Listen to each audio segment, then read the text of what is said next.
चौधरी साहब। बिस्मिल्लाहिर्रहमानिर्रहीम। शुक्रिया स्पीकर साहब। आज का दिन पाकिस्तान के लिए नहीं बल्कि किसी भी जमहूरियत के अंदर एक बहुत दिलखराश लम्हा है, चूँकि किसी भी जमहूरियत और किसी भी निज़ाम में जहाँ कॉन्स्टिट्यूशनल गवर्नेंस हो, supreme court rule of law की गार्डियन होती है। सुप्रीम कोर्ट जो एपेक्स कोर्ट है उसे इंडिपेंडेंट भी होना चाहिए और उसे इम्पार्शल भी होना चाहिए। आज जब हम ये गुफ्तगू कर रहे हैं, बड़े दुखी दिल के साथ कर रहे हैं कि आज पाकिस्तान के अंदर चंद जजेस के कॉन्डक्ट की वजह से सुप्रीम कोर्ट का किरदार मुतनाज़ हो चुका है। जनाब स्पीकर, जहां पर कॉन्स्टिट्यूशनल डेमोक्रेसी होती है उसके 3 पिलर्स होते हैं और आइन की गवर्नेंस के लिए कहा जाता है कि जुडिशल रिव्यू का निज़ाम इसलिए है कि पार्लियामेंट के जो मदर ऑफ लॉज होती है, अगर पार्लियामेंट में आइन के बरखिलाफ कोई कानून साजी करे तो जुडिशल रिव्यू के जरिए उसको दुरुस्त किया जा सकता है। ये वो तसव्वुर है, ये वो प्रिंसिपल है कि जिसे हमारे मुल्क में भी एक्सरसाइज किया जाता है और कई पार्लियामेंट्री डेमोक्रेसीज में एक्सरसाइज किया जाता है कि जुडिशल रिव्यू की पावर जुडिशरी को ये इख्तियार देती है कि अगर उसकी नज़र में कोई ऐसी कानून साजी हो जो आइन के स्ट्रक्चर या आइन के बरखिलाफ हो तो वो उसको एक्सरसाइज करती है। लेकिन जनाब स्पीकर, अगर किसी निज़ाम में अकेली जुडिशल रिव्यू की ताकत हो और उसके ऊपर कोई चेक और बैलेंस ना हो तो फिर उस निज़ाम में जुडिशल डिक्टेटरशिप बन जाती है। इसीलिए जमहूरियत एक और तसव्वुर देती है, वो पार्लियामेंट्री ओवरसाइट का देती है। तो पार्लियामेंट्री ओवरसाइट और जुडिशल रिव्यू एक दूसरे पे चेक और बैलेंस के जरिए किसी निज़ाम को तवाज़ुन में रखते हैं। अगर किसी वक्त जुडिशल अमल को आइन से, उसकी हदूद से बाहर कोई लेके जा रहा हो तो फिर अल्लाह मियाँ के बाद तो कोई चीज़ नहीं रह गई जो उसको दुनिया में काबू में ला सके या दुरुस्त कर सके। तो वो आइन की स्कीम में पार्लियामेंट्री ओवरसाइट का तरीका है जिसको ये पार्लियामेंट आज एक्सरसाइज कर रही है कि जब एक चीफ जस्टिस कि जिनका काम है कि वो अपने इदारे को इम्पार्शली चलाएं, वो मुकम्मल तौर पे पार्शल हो चुके हैं। और उसकी क्या मिसाल है जनाब स्पीकर, सुप्रीम कोर्ट के जजेस ने 4-3 के साथ फैसला दिया। मेजॉरिटी ऑफ जजेस ने उस सुओ मोटो को डिसमिस कर दिया जिसका नोटिस लिया गया था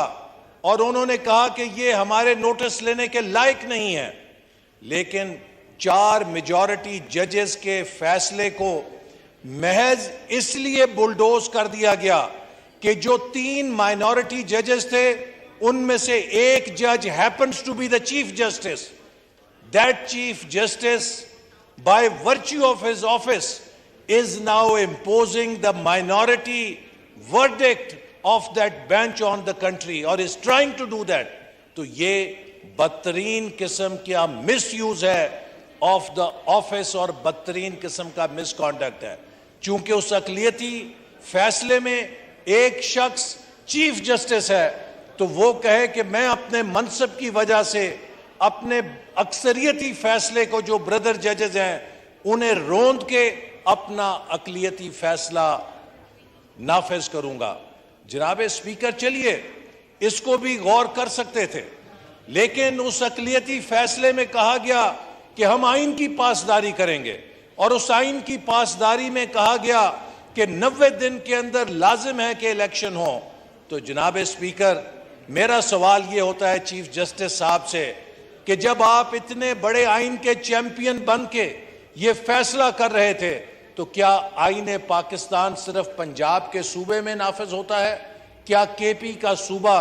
पाकिस्तान के आइन की दस्तरस से बाहर है? आपने एक सिलेक्टिव फैसला दिया, आपने 90 दिन का फैसला पंजाब के लिए तो किया, लेकिन केपी के लिए आपने आंखें बंद कर लीं, चूंकि इमरान खान साहब का ये तकाजा और फरमाइश थी कि पंजाब के अंदर इंतखाबात का ऐलान किया जाए। फिर जनाब स्पीकर, 2016 में पाकिस्तान की सुप्रीम कोर्ट ने एक मशहूर ज़माना फैसला दिया, जिसको जस्टिस साकिब निसार साहब ने तहरीर किया। उस फैसले को कहते हैं मुस्तफ़ा इम्पैक्स केस। उस केस में क्या कहा गया? उसमें कहा गया कि प्राइम मिनिस्टर और चीफ मिनिस्टर के जो डिस्क्रेशनरी इख्तियारात हैं, जो सवाबदीदी इख्तियारात हैं, वो गैर आईनी हैं, या दूसरे लफ्ज़ों में कहा गया कि वो हराम हैं।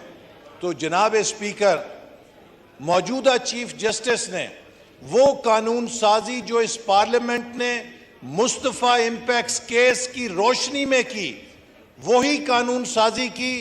जो कि सुप्रीम कोर्ट ने एग्जेक्टिव के ऊपर नाफिज की थी कि वजीर आजम और वजीर आला डिस्क्रिशनरी पावर इस्तेमाल नहीं कर सकता, वो अपने इख्तियार को काबीना के जरिए इस्तेमाल करेगा। जब यही कानून साजी की गई कि चीफ जस्टिस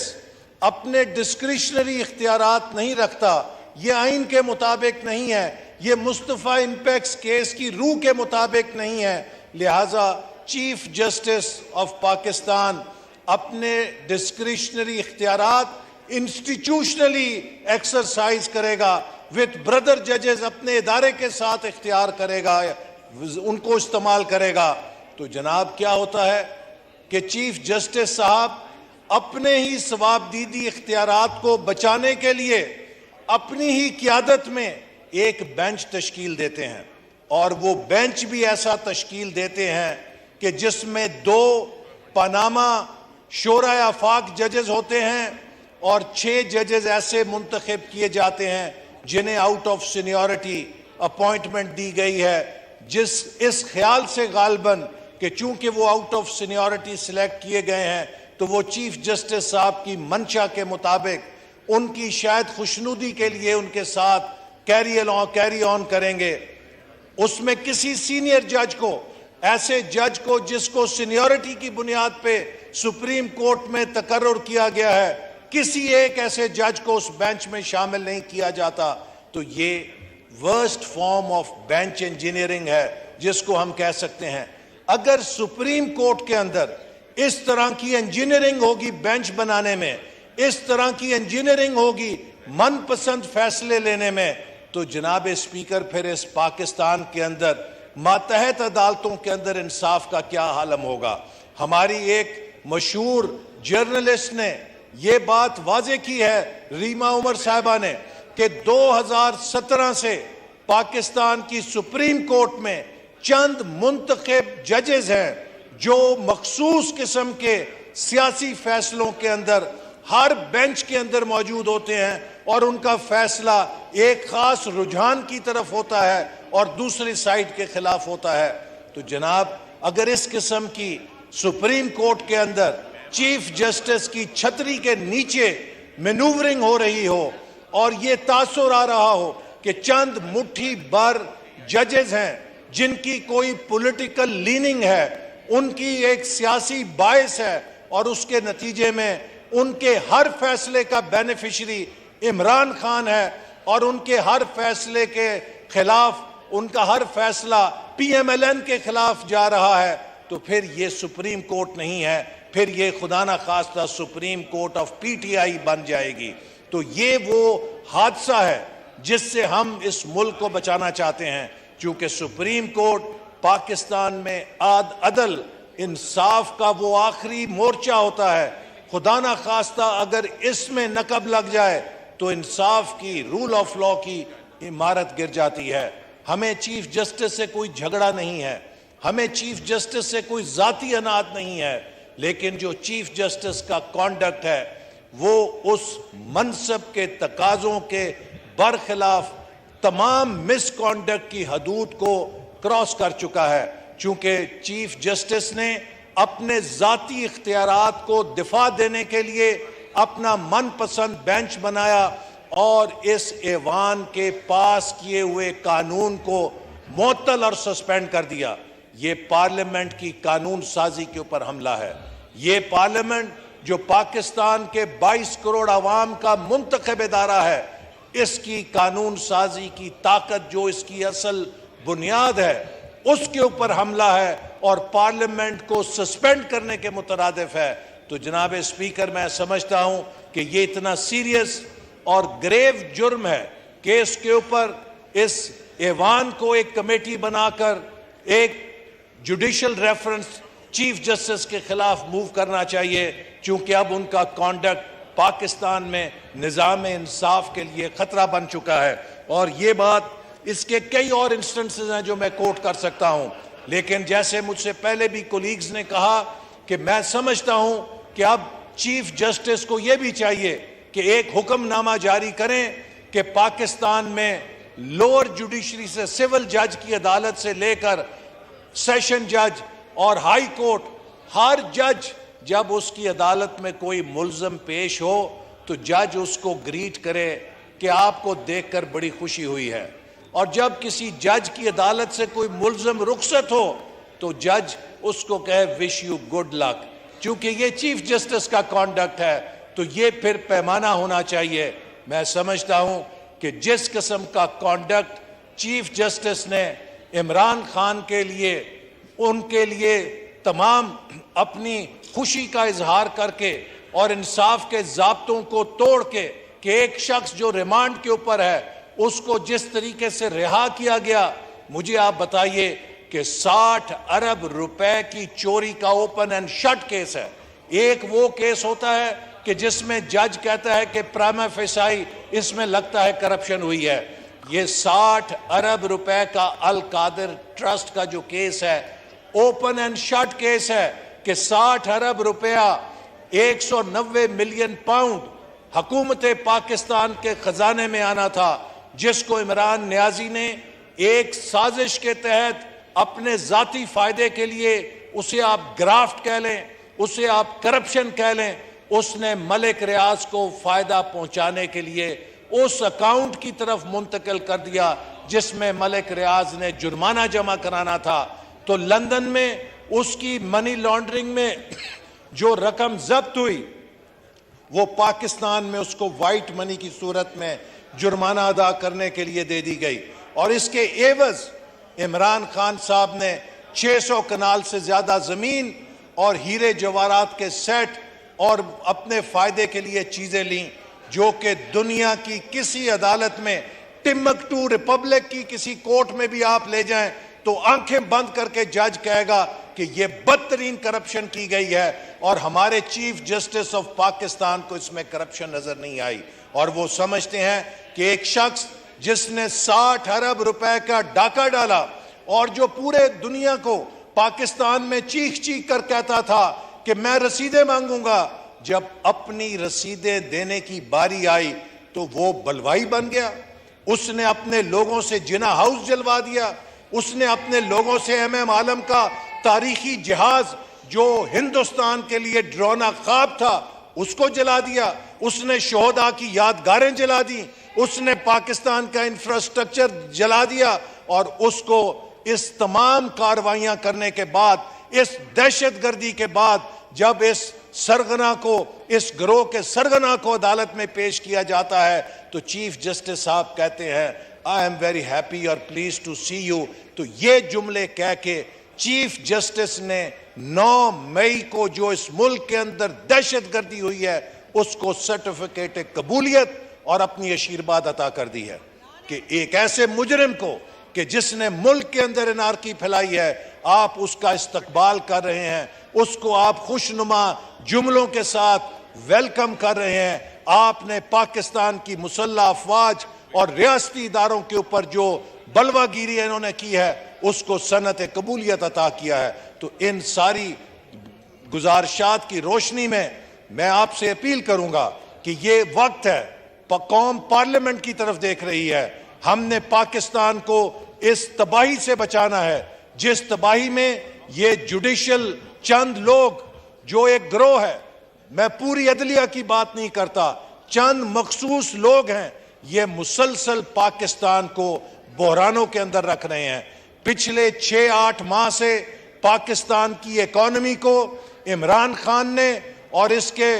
चंद जजेस ने, जिनका नेक्सस है इसके साथ, इन्होंने पाकिस्तान की इकॉनमी को यरगमाल बनाया हुआ है। पाकिस्तान की इकॉनमी में मुसलसल बेयकीनी फैला रहे हैं। उसके साथ हमारा रुपया भी डिवैल्यू होता है, हमारी मुल्क की सरमायाकारी भी मुतासर होती है और पूरी दुनिया के अंदर पाकिस्तान की रेटिंग्स भी मुतासर होती हैं। क्योंकि जिस मुल्क में स्टेबिलिटी नहीं होती, इस्तेकाम नहीं होता, उस मुल्क की मईशत नहीं चल सकती। और ये चंद जजेस जो इस वक्त इमरान खान के साथ खड़े हैं, जिन्होंने 2017 में नवाज शरीफ साहब को एक ऐसे केस में नाअहल किया जो कानून की दुनिया में एक लतीफा समझा जाता है कि अकामा के जी बेटे से 10-12 हज़ार दरम तनख्वाह नहीं ली तो 22 करोड़ अवाम का वजीर आजम नाअहल हो गया। और जिस कानून को हमने पास किया है उसमें जहां हमने चीफ जस्टिस को यह हक दिया है कि उसका सवाबदीदी जो इख्तियार है वो इंस्टीट्यूशनल हो, फर्द का ना हो, हमने ये सुप्रीम कोर्ट को पावर दी है, एम्पावर किया है। किस तरह ये अदलिया के ऊपर हमला है। साथ ही हमने कहा है कि अगर सुओ मोटो में कोई मुतासर होता है तो उसको एक अपील का हक मिलना चाहिए, चूंकि इंसाफ का ये बुनियादी प्रिंसिपल है। और जनाब स्पीकर, जब जस्टिस इफ्तिखार चौधरी का मुकदमा चल रहा था तो खलील रमदे साहब सदारत कर रहे थे, गालबन 11 रुकनी बेंच था, तो उन्होंने कहा कि पाकिस्तान के चीफ जस्टिस को निकाल दिया गया। क्या उसके पास इतना हक भी नहीं है कि अगर आप नायब कासिद को निकालें तो वो भी 4 अपीलें कर सकते हैं अपने फैसले के खिलाफ? तो चीफ जस्टिस को ये हक भी नहीं है कि वो उसके फैसले की रिव्यू हो सके? तो जनाब, मैं अदब से कहना चाहता हूं कि अगर सुप्रीम कोर्ट अपने चीफ जस्टिस के लिए रिव्यू का हक तस्लीम करती है तो 22 करोड़ अवाम के मुंतखब वजीर आजम नवाज शरीफ को अगर एक झूठे और एक लतीफा केस जो अकामा का था उसमें चंद जजों ने सियासत के तहत नाअहल कर दिया, तो क्या उस मुंतखब वजीर आजम के पास रिव्यू और अपील का हक नहीं होना चाहिए? क्या यह इंसाफ का तकाजा नहीं है? किस तरह यह अदलिया के ऊपर हमला है? इस चीफ जस्टिस ने एक ऐसे कानून को जो इस कौमी असेंबली ने, पार्लियामेंट ने पास किया है, जिससे कानून के तकाजे पूरे होते हैं, जिससे आइन के तकाजे पूरे होते हैं, जिससे फेयर ट्रायल के तकाजे पूरे होते हैं, उसको सस्पेंड किया है सिर्फ इसलिए कि उसके जाती सवाबदीदी इख्तियारात पे ज़द पड़ती है। इससे बड़ा कॉन्फ्लिक्ट ऑफ इंटरेस्ट और मिसकॉन्डक्ट का क्या केस हो सकता है? लिहाजा ये ऐवान हक बजानिब है कि चीफ जस्टिस ऑफ पाकिस्तान के जो अब अपनी जाती मफादात के लिए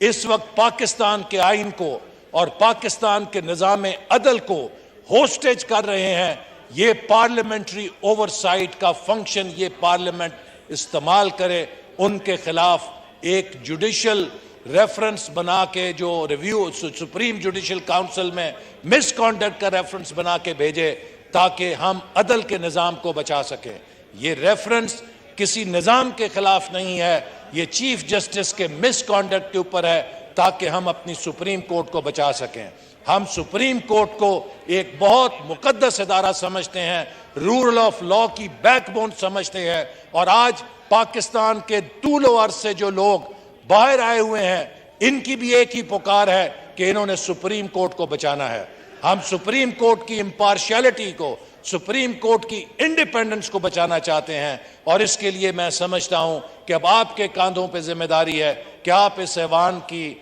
जो आवाज है, इस ऐवान की जो विल है, उसको एक रेफरेंस के तौर पे फौरी तौर पे फाइल करें ताकि मुल्क इस अजाब से निकल सके। बहुत शुक्रिया। सेनेटर शेरी।